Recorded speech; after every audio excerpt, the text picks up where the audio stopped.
Hi, it's Taylor T. Carlson. I'm coming back with another video for you.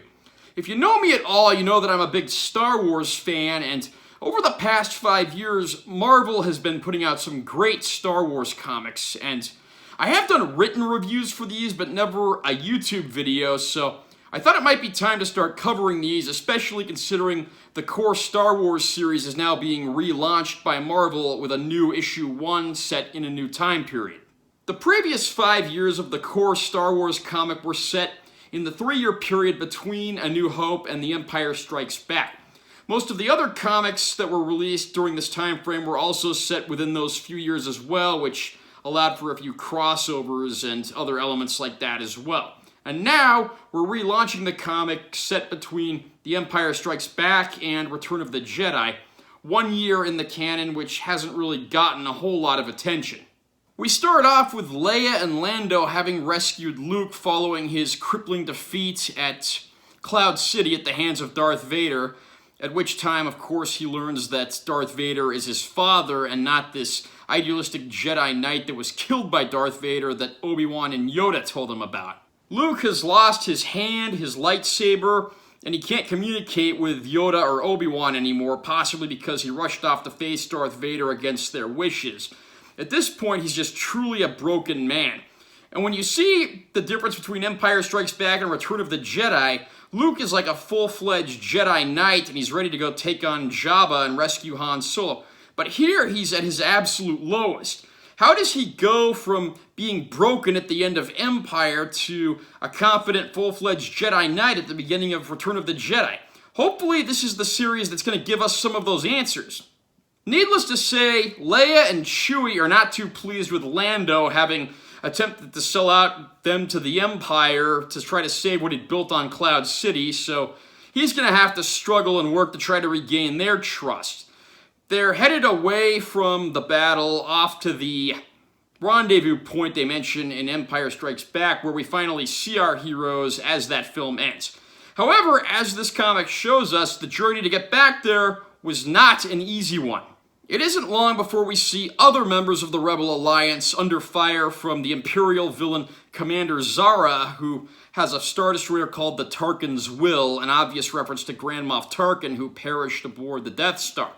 It's clear she's going to be a pretty threatening big bad for the next few issues, and I'm definitely eager to see where things go with this character.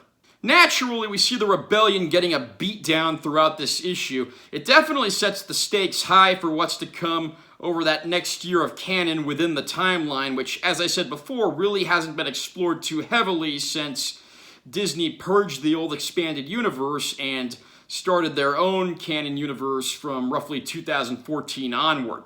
We get to see our heroes of the rebellion, as well as Kes Dameron and Shara Bay, who are the parents of Poe Dameron from the sequel trilogy, that previously appeared in the Shattered Empire miniseries and the Empire Ascendant coda to the previous line of comic series, which came out last month. Well, I have found Marvel's comics to be a bit hit and miss. I think there have been more hits than misses, and even though we're only at issue 1 here, this one definitely looks like it's going to be one of the hits. The artwork is fantastic. It's definitely a dark time for the rebellion. We've got an interesting new Imperial villain, but of course Darth Vader's not too far away, and he does make an appearance near the end, giving the obligatory failure is unacceptable speech to Commander Zara. Is she going to end up in the grasp of his force choke, or will she end up being one of the more competent villains of the franchise? I guess we'll find out in the next few issues. Overall, I'm very happy with this issue. The artwork is fantastic, and it definitely does a great job covering an era we don't see enough of in the current Star Wars canon. It's going to be interesting seeing Lando try to redeem himself in the eyes of the rebellion and his former friends, as well as seeing how Luke gains the confidence he needs to take on Jabba the Hutt and the Empire come the beginning of Return of the Jedi. I'm also hoping to do more comic reviews in the coming weeks. It's going to be a little slow on the Star Wars release schedule, but I might go back and starting to review the older stuff that I've already gotten, which Marvel has put out since 2015.